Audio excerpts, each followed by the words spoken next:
today I'm just going to make a real easy pot of chili. A lot of us out there know how to make it, but you know, there's some people that don't. Right now I am browning about a pound or a pound and a half of ground beef and about a half of a large onion. You can leave the onion out if you're sensitive to that. Alright, let me get this and drain it real quick because I'm already finished with that. Okay, while that's draining, you can go ahead and start adding your canned items to the pot. We're going to do chili beans in this. Now really, you can do any kind of bean you want to. I'm going to do 3 cans of chili beans. Now this is my own recipe and I just eyeball everything. So this is going to probably be a little bit hard for you to follow, but I'm going to try to make sense of it best I can. So 3 cans of chili beans. It's just the ones in the chili sauce at Walmart. Let me see if I can turn that around where you can see. Okay. So 3 cans of those. A can of diced tomatoes. Let me see if I can get the camera to focus a little bit better. Alright. Now, wash my hands. And I usually put in some tomato sauce, but I'm trying to see my bean, meat, tomato ratio. See how that's going to go. Like I said, this is something I just eyeball and throw everything together. And usually I don't even put 3 cans of beans in. So I may have to allow for that. Go ahead, after you've drained your meat, go ahead and stick it back in there.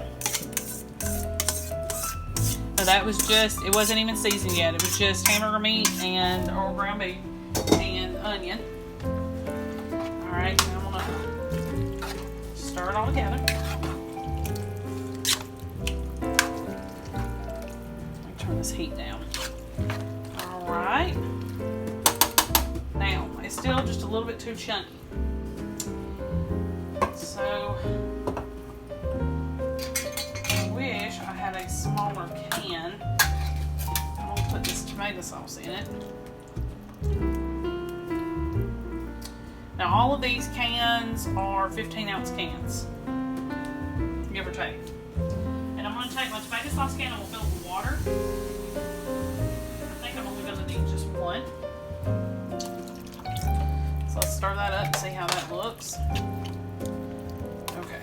Yeah, because I want, it's going to sit here and simmer, and I need for it to be kind of soupy. So that's perfect.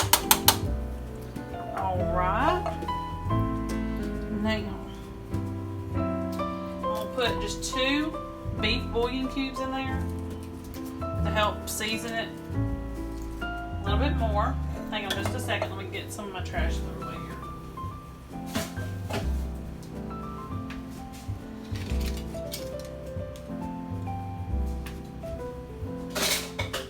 Okay. Now, one thing that I always like to put in my chili that I didn't when my kids were younger was cilantro. I do not buy fresh. If you see me cooking at all, you'll see that most of everything I do is with dry herbs. Economically, for me, it's better that way. Now, this part is the tricky part. I am going to add my seasoning. And my seasoning, I'm telling you, I know what I like and I know how I like it, if that makes sense. First thing is, you can go ahead and put you some onion powder in this. And this onion powder is past its prime, so I was like, I can throw it in there. It's a little bit clumpy, but the liquids in this will soften that up. And then I need to add just a few more. So probably about 2 teaspoons, 2.5 teaspoons of that. I do put in a little bit of cayenne. Maybe a pinch or two. Not that much. Okay. Cilantro is the one thing that I use that I didn't when my kids were little.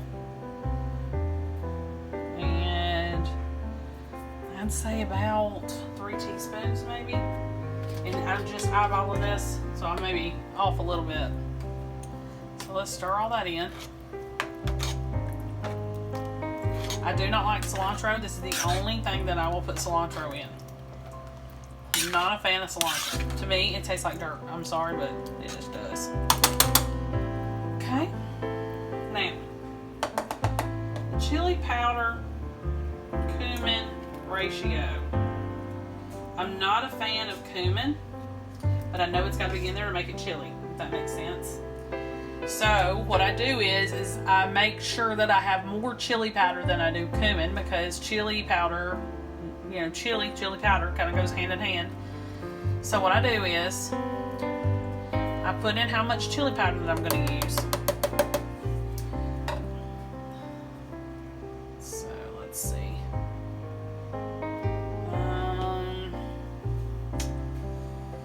About 3 tablespoons, maybe 4. I would start with 3 tablespoons and taste it. And then my cumin is not going to be as much. It's going to be about half. Now, once I get this cooked and warmed up, I'll taste it. And if it seems like it's too much cumin, then no more cumin will go in it. If it seems like it's too much chili powder, no more chili powder will go in it. And that's how I make my chili.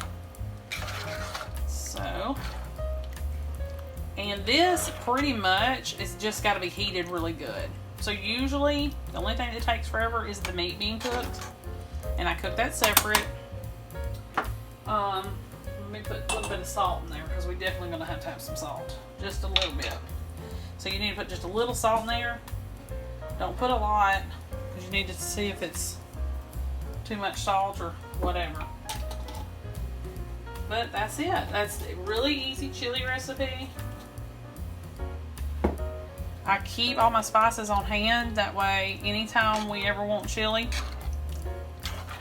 we got it. This chili freezes really well, so it's very forgiving. You'll just have to thaw it all the way would be best, and then cook it. But it could be put in a pan frozen. But I would suggest you defrost it for at least a few hours before you do that. So I'll just let this sit here and cook. And finish everything up.